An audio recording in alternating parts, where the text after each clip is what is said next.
All right, we take you back to the Lusikisiki mass murders. Joining us for more on the mass shootings is Congress of Traditional Leaders of South Africa's Kgoshi Mathupa Mokoena.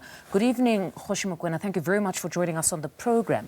Now, Kgoshi, the devastating incident has left many in the village of Ngobozana terrified, and understandably so. Your reaction as Contralesa to what we saw this weekend?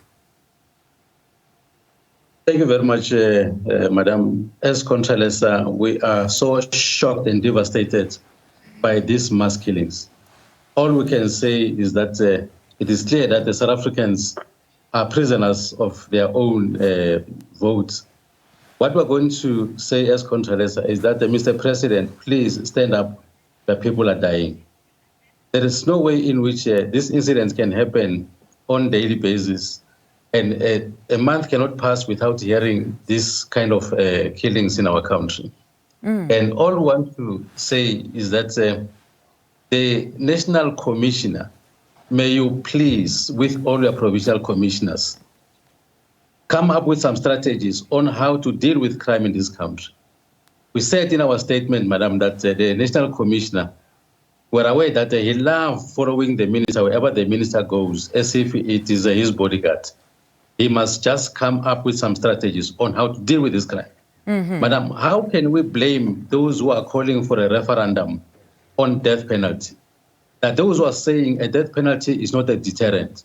But if it is not a deterrent, what is it that they are doing in making sure that they are arresting these killings that are going unattended in our country? Kgoshi Mokoena, many times we've heard the police minister state that if we are to rid communities of crime, it's going to have to be a collaborative effort where community members themselves will have to play a part, and so will government. So in this instance, as an authority, a traditional authority as Contralesa, what do you suggest could be done here? Because this is a question we're even posing to our viewers today of what exactly needs to happen. What would be your solid suggestion as to what can happen in such areas?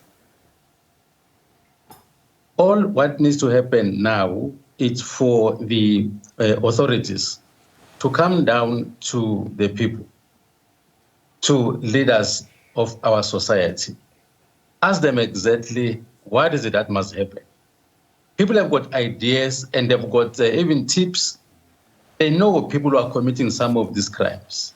Unfortunately, in our country, if you assist the police in identifying those people who are causing this mayhem in our country, police, some of them, will even tell those perpetrators to say, we learned from Kgoshi Mokoena that you are the one who is traveling this community. Now your life is in danger. Madam, there is no way in which people will build high halls in their yards just to be safe.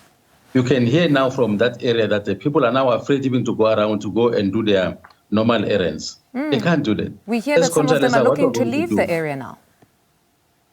Many of them are saying, I want to leave the area. And what we're saying that to the president, can we please prioritize crime in our country? Many of the countries who are like us, they are doing something about it. And the question is, how many people must die, Mr. President, before something is done? We're seeing this Hollywood style where the minister, wherever he goes, is followed by many troops. But when are they sitting down to plan on how to deal with these criminals in our country? Criminals are enjoying life, madam. Some of them will be arrested not so long if we are fortunate. But within no time, they'll be out again. Our system is flawed. Do you believe, pardon me for interjecting there, do you believe that enough resources are being allocated to rural areas? You will only see them, madam, during this mass funeral. Watch politicians will be flocking there, queuing to get a slot to speak. But where it matters most, they are not there. All we are saying is that the strategy is not there. Resources are there. They must not lie to us to say they don't have enough resources. Resources are there, but they are not used properly. They are misplaced. It's only sober-minded people who are going to sit down as leadership to say, the buck stop here.